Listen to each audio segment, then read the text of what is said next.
This is the ASUS Zenbook 15, and it's one of the most compact 15-inch notebooks that I've ever come across, and it's one of the very first notebooks to hit the studios featuring a Comet Lake processor. Not only that, but it has a few cool features like a built-in secondary display that also acts as a trackpad, as well as a discrete graphics card, and it's well priced considering the specs it features. Now, I was really curious to test out a few things on this notebook. The first one being whether or not if Comet Lake offers any benefits over Ice Lake, because Intel is sampling or selling both those processors in similar notebooks, and that definitely causes confusion among customers.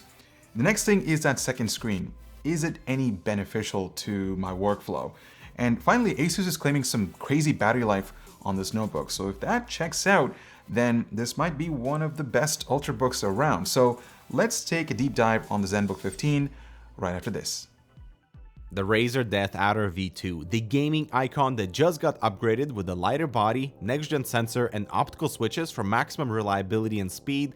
The classic ergonomic shape handles like no other. Find out why 10 million other users love the Death Adder down below.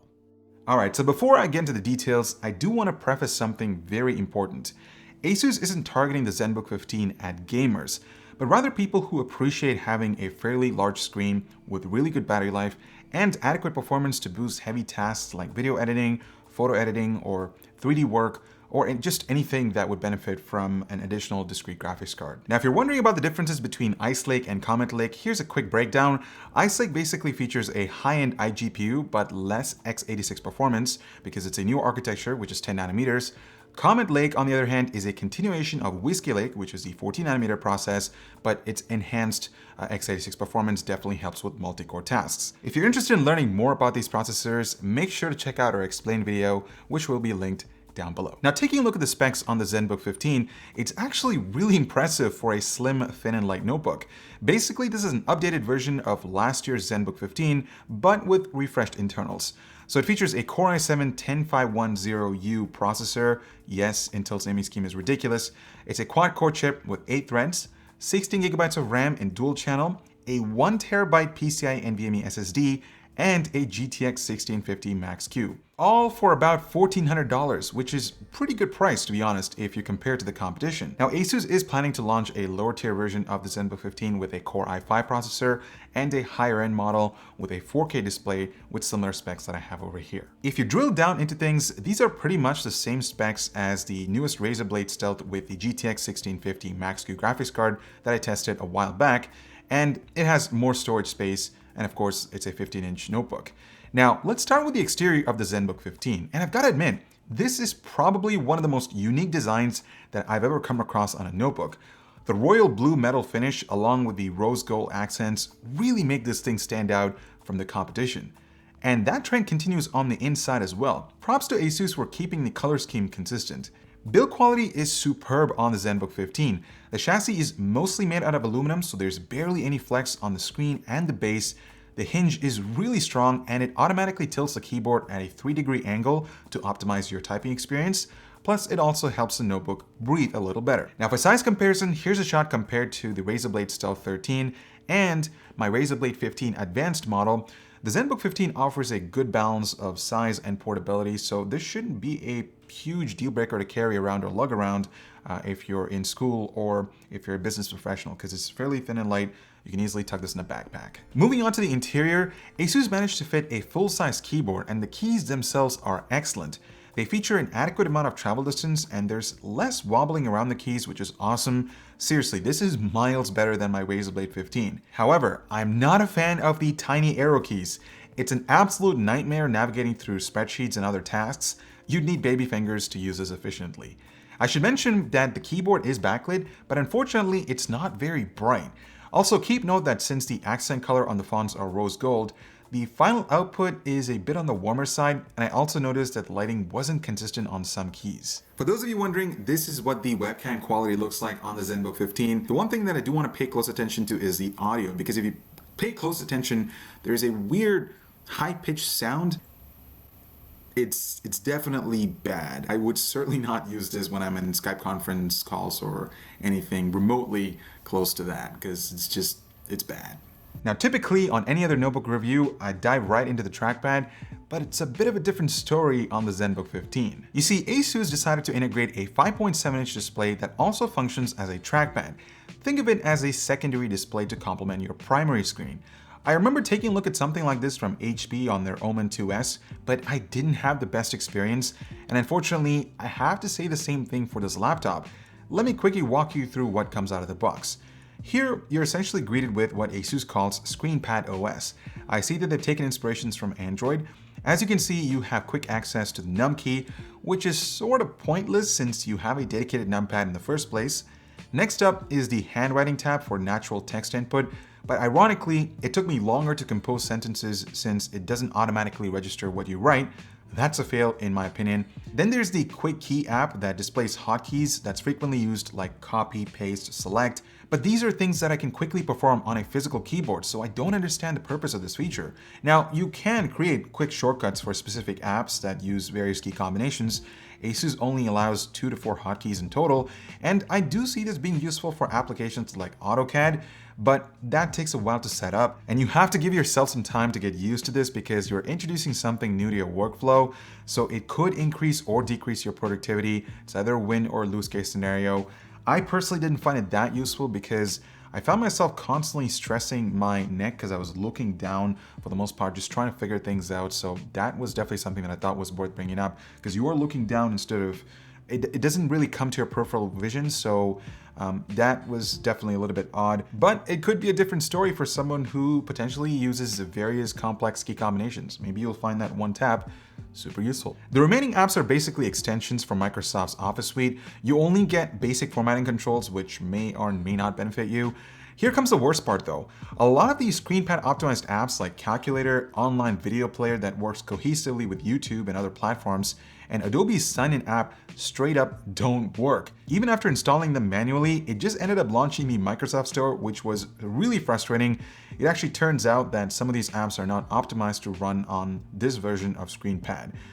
So it really goes to show how incomplete this ecosystem is.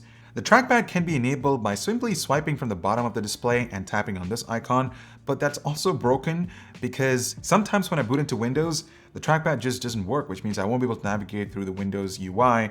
So the only solution to that was to disable ScreenPad and then enable it through the function command. So that was a little bit frustrating. I'm a little bit skeptical about this whole screen implementation because I'm not sure how durable it's going to be. Now you can permanently disable ScreenPad and just use it as a standalone trackpad because that seems to solve most of the issues, but it also defeats the purpose of getting this laptop because of that screen, and if that's something that you're looking into. The speakers are bottom facing and they sound okay. There's no bass, it definitely lacks body to the sound, so yeah, not the greatest. Port selection is decent. On the left-hand side, you get a USB 3.1 Gen 1 port and an audio jack.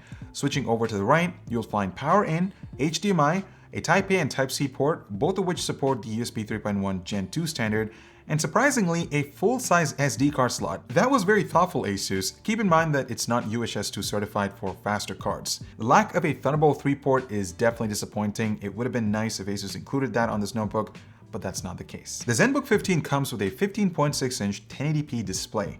ASUS doesn't quite mention if they're using an IPS panel, but they claim that it covers 100% of the sRGB color space, but from our tests, that wasn't the case, as our sample only covers 92%, so I wouldn't rely on this screen for professional color work. It also doesn't get that bright, so outdoor visibility is completely out of question, plus it does come with a glossy finish, so there's that, but there will be a matte version later on. I also noticed a little bit of backlit bleed around the top portion of the display, but the rest of the screen is just fine. And look, for casual content consumption and maybe a little bit of gaming, this screen will get the job done. If you're looking to upgrade the Zenbook 15, there's not a lot that can be done. So when you open up the notebook, you're only greeted with a single M.2 slot that's already populated with the 1TB NVMe SSD.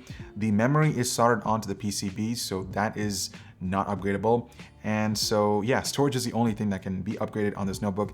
Interestingly enough, I found that the thermal pad that they added onto the SSD is actually attached to a plastic cover. So yeah, I'm not sure if that was really a smart move by ASUS because there's no thermal dissipation happening because it's basically touching plastic material. But yeah, I thought that was kind of interesting. The Zenbook 15 comes with a 71 watt-hour unit and it was outstanding, guys. ASUS claims up to 15 hours, but I was only able to get a little over 9 hours from our standard light load test, and compared to the Blade Stealth 13 and the XPS 13 2-in-1, this is really amazing considering that it packs a discrete graphics card. Under heavy load, it's lower than most other thin-end lights, but that could be due to the fact that it has a 15-inch screen and a discrete graphics card. Finally, let's talk about performance, and honestly, this is what really got me excited, guys, because that Comet Lake CPU is no slouch. It performs really well in our single-core tests, and when I compare that to something like the 1065 G7 Ice Lake processor found on the XPS 13 2-in-1, it gives us an additional 5 to 10% performance. I mean, looking at this Blender result, you can clearly tell that those sustained higher clock speeds on the Zenbook really helped shave those render times, and the same story applies to our Corona benchmark. Moving on to Premiere Pro, the 1650 Max-Q comes in handy to accelerate exports, and it's on par to the Blade Stealth GTX featuring that same GPU. But if you look at the XPS 13 2-in-1 featuring the Ice Lake processor and the integrated iGPU, it definitely falls apart because, like I said, Adobe loves CUDA acceleration, so the lack of a discrete graphics card can be seen here. DaVinci Resolve Studio ran flawlessly on the Zenbook. I had no issues scrolling through the timeline. It actually managed to render our 10-minute project without any hiccups, unlike the XPS 13 with that Ice Lake processor and the integrated Iris Plus graphics. That being said, the CPU does run really hot. Initially, it spikes up to 94C at 3.5 to 3.7 GHz under a full multi-core workload, but over time, it throttles the clock speeds down to 3.2 GHz on all 4 cores, with temperatures hovering around 84C. Also guys, I should mention that the 1TB SSD is one of the fastest drives that I've ever come across on a thin and light notebook. What about gaming? Well, you shouldn't have any issues pushing the 1080p display over 100 frames per second in most titles with settings from low to medium. Now, when compared to the Blade Stealth 13 GTX, it looks like the Ice Lake processor does come in clutch for that when you pair it with a DGPU. I think that's where the architecture refinements come into play, but it's still very playable. Fan noise is respectable on the Zenbook 15. I'm glad that it doesn't sound like a jet fan under a full multi-core workload.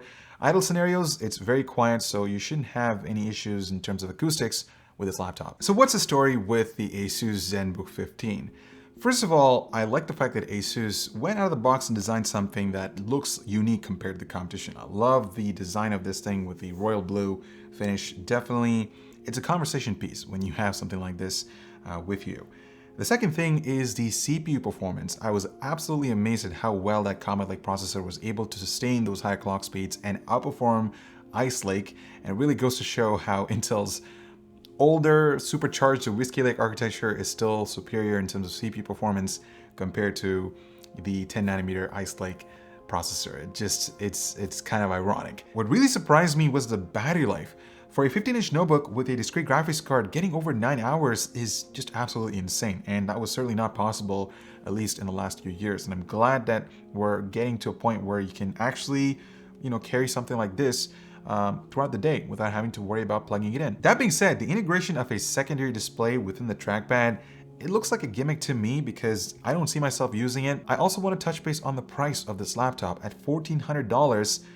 It's actually a steal because you are getting a really good 15-inch thin and light notebook with some really good CPU performance and good graphics performance compared to the competition like the Blade Stealth 13 GTX, which can easily go for around $1,700–1,800. So on that note, thank you so much for watching. Let me know what you guys think about the Zenbook 15 from ASUS in the comments.